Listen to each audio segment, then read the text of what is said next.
ناظرین و سامعین، آج مرکز علم اور جہاد حریت کے مشہور مقام دیوبند کی سرزمین سے ایک بڑی خبر آ رہی ہے کہ وہاں قرات اکیڈمی کا قیام عمل میں آیا ہے۔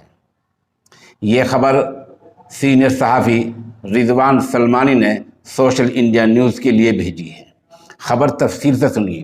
عالمی شہرت یافتہ شہر دیوبند میں آج قرات اکیڈمی کا افتتاحی پروگرام منعقد ہوا، جس کی صدارت ادھیکشتا دارالعلوم دیوبند کے سابق صدر القرہ اور المجلس العالمی لشیوخ الاقرا رابطہ عالم اسلامی مکہ مکرمہ کے رکن مولانا قاری ابوالحسن اعظمی نے کی۔ تمہیدی تقریر میں تمہیدی خطاب میں شروع کے خطاب میں مفتی بلال قاسمی ناظم دارالقرات حسنیہ ننگلرائی نے اس کے اغراض و مقاصد پر روشنی ڈالی، جس کو سوشل انڈیا نیوز ویڈیو کی شکل میں بعد میں الگ سے پیش کر رہا ہے۔ تقریب کے مہمان خصوصی مولانا نسیم اختر شاہ قیصر نے کہا، قاری ابوالحسن کے علمی کارنامے کون نہیں جانتا کہ آپ تقریباً 150 سے زائد کتابوں کے مؤلف و مصنف ہیں، اور یہ اہم بات ہے کہ بیشتر کتابیں فن قرات پر ہیں۔ صدارتی خطاب میں اکیڈمی کے اغراض و مقاصد و قیام کے پس منظر پر روشنی ڈالی گئی، اور جناب قاری ابوالحسن صاحب نے کہا، اکیڈمی کے قیام کے لیے کافی زمانے سے فکر مند تھا۔ آج بارگاہ خداوندی میں سربسجود ہوں کہ مخلصین و محبین کے دام درہم سخن تعاون سے اکیڈمی کا قیام عمل میں آ چکا ہے۔ اس اکیڈمی میں فن سے اشتغال رکھنے والے، یعنی فن کو محبوب رکھنے والے حضرات کے لیے فنی کتابوں کا بیش قیمت خزانہ موجود رہے گا، جس سے مکمل طور پر تشنہ لبوں کی سرابی ہو سکے گی۔ یہ تقریب مولانا محمد ابراہیم صاحب قاسمی کی دعا پر اختتام پذیر ہوئی۔ بہرحال دیوبند کے لیے یہ نیک فال ہے، خوشکن خبر ہے، اور درخشاں مستقبل کی علامت ہے کہ وہاں قرات اکیڈمی کا قیام عمل میں آیا، اور اس ہستی کے ذریعے عمل میں آیا جس کے رگ و پے میں فن قرات حلول کیے ہوئے ہے۔ ان کے رگ و پے میں فن قرات تجوید سرایت کیے ہوئے ہے، جو سر تا ساپا قرات ہی قرات ہے، تجوید ہی تجوید ہے۔ ہماری مراد جناب قاری ابوالحسن اعظمی سے ہے۔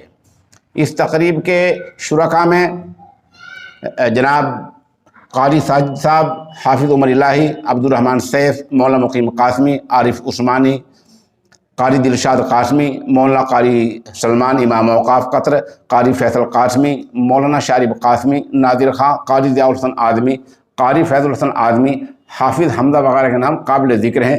چند تصویر ہم موقع کی آپ کو دکھا رہے ہیں، اور جیسے کہ ہم نے وعدہ کیا تھا، مفتی بلال قاسمی کا مکمل ویڈیو بیان 2.5 منٹ کا آپ کو پیش کر رہے ہیں۔ اس کو دیکھیے۔ اگر یہ ویڈیو، اگر یہ پورٹل، یہ سوشل انڈیا نیوز آپ کو پسند آئے، اسے لائک کیجیے اور سبسکرائب کر لیجیے۔ استاد الاساتذہ، شیخی و مرشدی حضرت الاعظمی حفظہ اللہ نے جو آج یہ ایک عظیم مقصد کے لیے اس موقع پر آپ تمام حضرات کو مدعو فرمایا، وہ ایک یادگار موقع ہے۔ قرات اکیڈمی کے اس افتتاحی پروگرام میں ہم سب آج یہاں جمع ہیں۔